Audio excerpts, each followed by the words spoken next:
Hello, and welcome to Kinstellar Podcast series. More than 4 months had passed since we have heard about the first COVID-19 cases in the Chinese city of Wuhan. Since then, we have witnessed unprecedented global quarantine, with aviation being one of the first and one of the most affected industries. So this Kinstellar podcast would explore how COVID crisis affects less visible elements of aviation industry such as airports, aircraft repossessions, and passenger refunds. My name is Oleksiy Burchevskyy. I'm leading aviation sector at Kinstellar, and we have 3 guests. All 3 are practicing aviation lawyers, and all 3 are coming from France. Isabelle Lelieur is a partner at Chevrier Avocats, a French boutique firm specializing in the aviation sector. Holding a double master degree from Aix-Marseille and McGill universities, she has been working in the aviation business, including airport industry, for 20 years. Thierry Mazoyer is a partner with the same law firm. He holds a double master degree in litigation law and graduated from Paris Bar School. He has been working for airlines and insurance companies for 18 years. During the recent years, he has developed a deep expertise in the management of passenger claims that airlines are more and more facing. Vincent Morand is a senior consultant with DFDL, an integrated international law firm with offices across Southeast Asia. Vincent has been actively involved in aviation-related matters for several years, especially in relation to aircraft leasing and financing in Cambodia, and is now leading DFDL regional aviation team. Isabelle, a lot has been said on the impact of COVID-19 on the air transport industry. What is your personal view on the situation? Well, thank you, Oleksiy. Indeed, the air transportation system plays an essential role in contributing to global economic prosperity by driving trade, investment, and tourism issues. Global air transport is a complex system of interdependent entities among air transport stakeholders: airlines, airports, manufacturers, service providers, subconcessionaires, or even internally within each entity. And a systemic approach applies as an event that impacts one stakeholders, impacts the whole system. Actually, this is particularly true when a crisis occurs. With the COVID crisis, markets with severe restrictions cover 98% of global passenger revenues. Worldwide flights now down more than 80% in April, with tens of billions of ticket refunds. The COVID crisis has numerous impacts for all stakeholders with crucial legal consequences, either regulatory or on contractual issues. And the airport industry is one of the illustrations, of course. Indeed, there's an immediate impact for airports as most, if not all, national and international flights have stopped. And airlines and passengers have deserted the infrastructures. But most airports in the world are not closed, though, as they have to maintain few commercial flights, but mainly operations for medical and repatriation flights. Well, the regulatory issues under current discussion are several, and we can name state aid. Few governments inside and outside Europe have already granted state aid to airport operators by differing payment of revenue sharing or charges, or by granting state loans. But it's interesting to note that other governments have expressly informed privatized airports that they should first explore all liquidity options with their private shareholders and lenders before coming to the governments. Airport slot allocation is another issue, where the EU Council adopted on 30 March a waiver applicable to the summer season 2020, meaning a suspension of the airport slot requirements, which oblige airlines to use at least 80% of their takeoff and landing slots in order to keep them the following year. Now, contractual issues are substantial as well, of course, either at the concession agreement level, if any, to be renegotiated between the concessionaire and the public grantor, and in any case for all contracts signed by the airport operator and third parties, the airlines, the concessionaires like duty-free, food and beverage, fuel companies, or even service providers. Well, as you can imagine, for all contract relationships, the objective is to avoid contract termination in order to ensure service continuity as soon as the activity restarts. And preference should go then for contract renegotiations. Thus, the issue to consider by the parties is the unpredictability provision more than the force majeure event that allows the party to commonly decide if the state grants a financial compensation or suspends concession fees or envisage other options such as allowing an expansion of the duration of the concession contract. The idea, of course, is to rebalance the contract economy. Thus, thousands of contract negotiations are pending at the moment in the airport sector. Thank you, Oleksiy. There were quite a few airport concession projects at the stages of feasibility study, initial proposals, tendering, and implementation. What's your prediction? Shall we forget about them for a while, or would you expect the resurgence immediately after the end of quarantine measures? That's a good question, and many airport investors are challenged at the moment with that point. Several airport concession projects are ongoing in the different regions of the world. Some are postponed, but not all. So, for instance, there is an airport project in Barbados, in the Caribbean, and the bid process is still pending with an RFP to be published anytime soon. Anyhow, I believe that projects that are postponed will restart reasonably quickly after the quarantine measures, as they are usually long-term projects, and hopefully by the time the project will be granted, the air traffic will have restarted at a rather normal level, I believe. Thank you, Isabelle, for your part. Another separate industry, which is nevertheless directly dependent on the airline's performance, is aircraft finance. There are numerous discussions going on in the expert community on the strategies available for the lessors, which may help them to avoid collapse. Our next speaker, Vincent, will focus on more practical issues associated with aircraft leasing and repossession in these difficult times.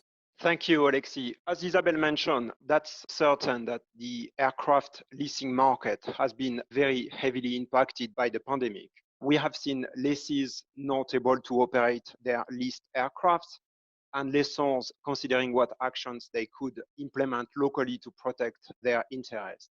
It is interesting to note, however, that leasing transactions have not stopped entirely. We're still acting on various lease matters, and they are still very much alive at the moment.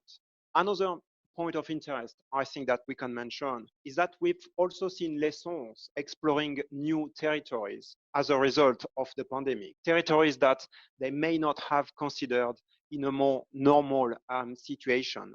We think that some of them may actually be ready to consider more risky situations, as they will be looking to find opportunities for their available aircraft in the coming few months. And also, with all of these leased aircraft grounded for an indefinite period of time, many airlines have been and are still facing cash flow issues. Some measures have been implemented locally to help these airlines. For instance, in Cambodia in March, the government decided that various taxes payable by local airlines would be deferred for a period of 3 months. In relation to these cash flow issues, what have you seen in practice on the ground in the jurisdictions that you cover? So in practice, we've seen two things in relation to the pandemic, and especially in relation to the cash flow issues suffered by the local airlines. So on one hand, we've seen lessees reaching out to their lessors to request either a reduction or a deferment of rental payments initially agreed under the leases. And from the information we've had, we know that most lessors have been willing to discuss with their lessees, even if this means naturally substantial financial losses for them eventually. On the other hand, we've seen lessors inquiring as to their options in case of breach by their lessees of their legal obligations. Naturally, we've had many questions in relation to how the concept of force majeure is being treated or recognized from a local law perspective. We've also had questions in relation to enforcement of the leases locally with the view of potential aircraft contentious repossession. For instance, it is of high importance for lessors to properly document their request to the relevant civil aviation authorities, especially in countries that have not yet ratified the Cape Town Convention. And lessors must be able in such a situation to show that they have discussed with the lessees and they have duly served upon them the necessary notices when necessary. This is something that requires, in some cases, the notices to be served by following a specific process that complies with the local legislation. Lessors must also be able to provide detailed summary of the various breaches, and it is of good practice for them to prepare a document, for instance, showing the various events of default that have occurred under the leases and the actions that have been taken to cure them when possible, of course. In practice, we have not witnessed many instances of contentious repossessions by lessors. So we think that, in fact, most lessors did not want to act too quickly, and they were actually willing to wait and see while getting ready to act if and when necessary. Also, lessors have had to deal with some practical and unprecedented obstacles. For instance, how do you apply the necessary crew to get an aircraft out of a country when flying is simply not possible, or when quarantine regulations apply to individuals entering the country? There are also, of course, medical concerns for the crew flying the aircraft. Also, in some instances, the local civil aviation offices were simply closed as part of the governmental decisions. Therefore, how do you obtain the necessary documents and forms in such situation? How do you get them stamped? So a lessor may be able to regain possession of an aircraft and to fly it out of the current state of registration. But how can they then register it in the new state of registration? And in the meantime, who is going to bear the liabilities, the lessee or the lessor? So in all fairness, Oleksiy, no one had all of the responses, simply because some of these questions had never been asked before. Grounding aircraft on such scale and for such a long period of time had never happened.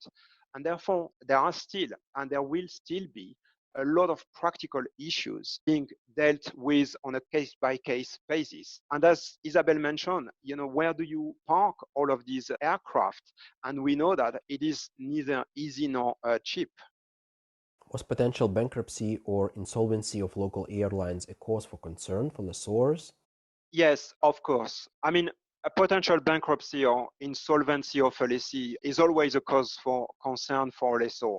But this is, of course, even more accurate and relevant at the moment. It is highly important for a lessor to consider in any case how the local legislation could potentially impact the repossession of an aircraft in case of bankruptcy or insolvency of the lessee. For instance, it is usually recommended to include in the aircraft lease an obligation for the lessee to record the aircraft as a leased asset in its books. This should in practice help the lessor, if needed, of course, to prove to the local administrator that the aircraft is actually a leased asset and is not owned by the lessee. And also, in respect of bankruptcy and insolvency, there are also some actions that may be taken in order for the lessor to protect and secure the deposit paid by the lessee under the lease. And these actions must be considered carefully and in a timely manner. What do you think it will happen next? That's a good question. I'd like to finish on a more positive note. And I would like to say that in the past few days, before we recorded this podcast, we've seen several announcements relating to airlines resuming their operations, whether for domestic or international flights. So if it's certain that the aviation sector has taken a massive hit due to the pandemic, and that we will keep seeing the effects of this for some time, I think there is nonetheless hope on the horizon. However, at the same time, that is certain that all of the actors in the aviation sector will have to adapt. And for instance, for airlines in finding ways to protect passengers and crews against the virus in the future. After we have briefly elaborated on industry sectors related to airlines, it's now time to say a couple of words about the airlines themselves. Obviously, carriers are affected in many different ways. However, we would like to touch upon passenger complaints and refunds. A lot is being said about the need to split COVID impact between carriers and passengers more equally. Thierry, how an airline can survive amid the newly imposed transport and travel restrictions? Thank you, Oleksiy. Well, everyone agrees that air transport in general and airlines in particular are going through one of the worst crises in their history. And I don't think I'm wrong or that I am exaggerating, saying that most airlines are now fighting for their survival. So, yes, what are the ways we can consider? The first one, of course, is the help of the state aids. These aids can take several forms, several modalities, but they are essentially three. The first one is a direct state loan, which consists essentially for states which are, for example, a shareholder of the so-called national company to inject money in the share capital. The second one can be loans granted by banks to airlines in difficulty, but with a state guarantee in case of payment failure by the airline. Or it can be, what we see in many countries, the deferral of tax and social charges. In France, for instance, Air France will receive public aid for 7 billion euros. And this French aid will be broken down into 4 billion bank loans, 90% guaranteed by the French state, and 3 other billion direct loans from the French state as a shareholder, but with commitments in return on improving its profitability and reducing its carbon emissions. So this is the main first category of aids. Secondly, in addition to this public aid or loans, companies themselves may also consider their own measures to limit their debt, such as the use of unemployment, for instance, or like some American companies, consider agreements with employees for periods of leave without pay. I would add that airlines are also awaiting for a gesture from the European Commission to relax the obligations they have in the event of flight cancellations. Because according to European regulation, the airline must fully reimburse the price of a cancelled ticket. Not all companies have the cash to do it. So some of them have decided to issue vouchers instead of refunding the price of the tickets. But these measures remain of limited impact, and it is clear that companies that need help will have the greatest difficulties in overcoming this dramatic situation. Do you expect a change in the applicable legislation, especially European Council regulations concerning the reimbursement of the tickets by airlines? Well, regulation number 261/2004 imposes the obligation for the airline to reimburse the full cost of the ticket at the price at which it was bought. And airlines, overwhelmed by claims they cannot afford, globally, this represents about $35 billion, according to IATA. Airlines have for some developed a voucher practice, which consists, instead of refunding the passenger, of offering him a voucher that he can use for a related trip. But this practice is not provided for by the European regulation, and the European Commission reiterated this last March. A few days ago, at the end of April, transport ministers from 12 European countries called for airlines to be allowed to impose vouchers instead of reimbursement. In this communication, the 12 ministers insist on the fact that the obligation to refund tickets cancelled in cash if the passenger requests it places them in a difficult situation, confronting them with serious cash flow problems. And then the 12 therefore call on the Commission to urgently propose a temporary amendment which allows airlines to choose how to refund passengers. However, in order to suspend or amend the regulation, it is necessary to obtain the unanimous agreement of the 27 member states, which you can imagine is not a simple thing. But we can mention the French example concerning travel agencies, because travel agencies are not subject to European regulation, but to the French Code of Tourism. Agencies, which are normally required by law to reimburse a cancelled trip, are now authorized, since the end of March, by derogation to issue vouchers valid for 18 months. And if the client does not use the voucher, the agency is then required to repay it at the end of this 18-month period. So we can imagine that such a system can be transposed to air transport, with guarantees in case of the airline bankruptcy, of course. The law evolves according to the circumstances, because the law must adapt to the world it is supposed to govern, and not vice versa. So it is quite likely that such a solution will one day be offered to air carriers. The only question is when. And to be honest, I'm afraid that the answer of that question for some airlines will be too late anyway. What airlines are doing to meet their contractual obligations and to handle refund and supplier claims? Like we have said, they can offer vouchers instead of refunding. But I want to insist on the fact that even if it is not provided for the European regulation, the airline is in any case allowed to propose such a solution. And if the passenger agrees with that, the airline is in accordance with the law. The will of the parties make the contract. This is very important to have this in mind, because it's always a possibility for the airline to propose such a solution to the passengers. The law also offers legal means to amend the execution of the contract, such as terms of payment on an amicable basis, or in case the other party does not agree with the authorization of the judge. And of course, like it was previously mentioned, the situation is exceptional. So airlines can also rely on the traditional legal concepts such as force majeure or unpredictability, especially the latter one, which can be invoked when or where the circumstances make the execution of the contract more expensive than what was initially planned. Do you expect a surge in carrier liability claims from passengers who might have been exposed to COVID infection while traveling on board? Well, several sort of claims will likely arise. And yes, we can think of COVID infection while traveling. But in my opinion, I'm not sure that these cases will be the most numerous cases. The air carrier liability is essentially governed by the provision of the Montreal Convention. And according to this, the carrier is liable in case of an accident which caused the death or injury to a passenger that took place on board the aircraft or in the course of the operations of embarking or disembarking.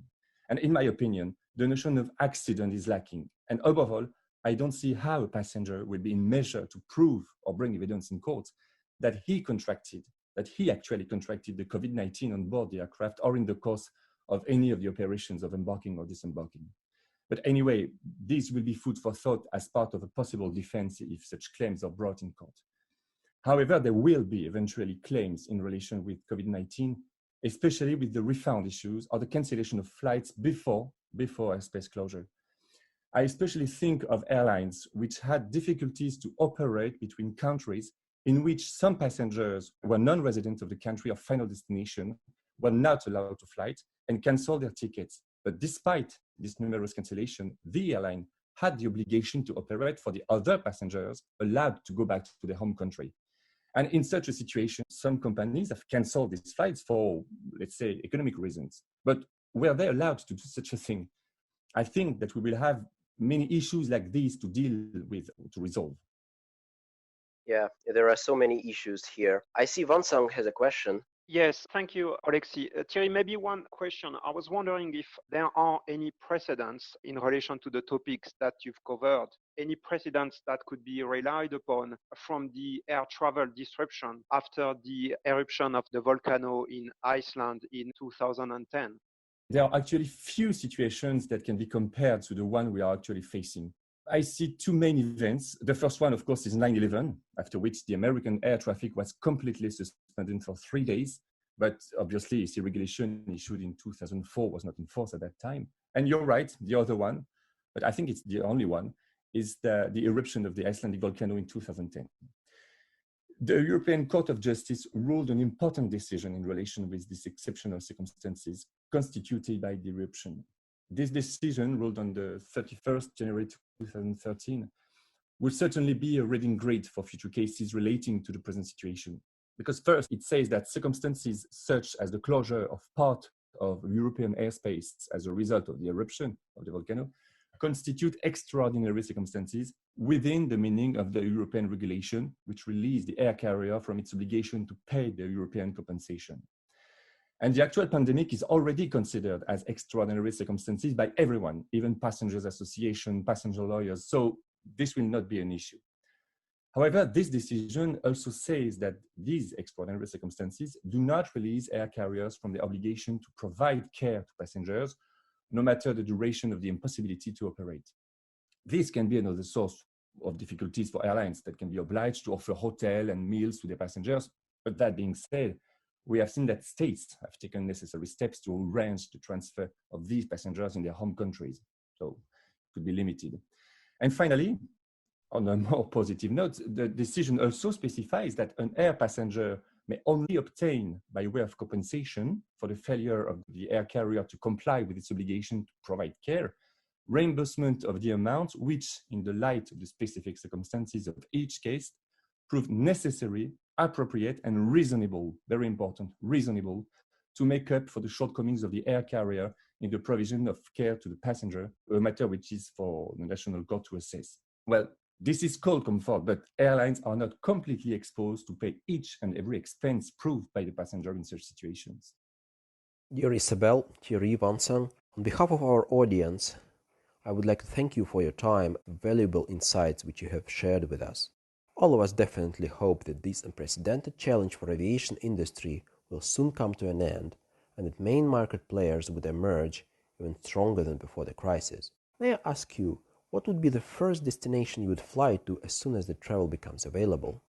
Yeah, Oleksiy, it makes us dream actually about traveling. I think I would go to Rome, simply to Italy. The country has known very complicated context these past weeks, and I would be more than happy to go back there.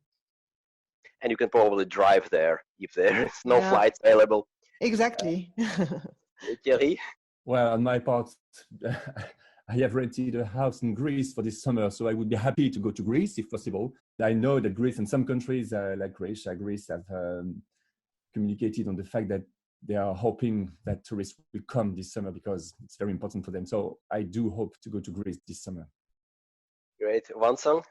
Thank you, Oleksiy. As Thierry, I would definitely enjoy flying to a sunny place like Greece. As someone living outside of their country home, I will definitely fly to France to visit my family. That's the first thing I will do when I'm able to do so.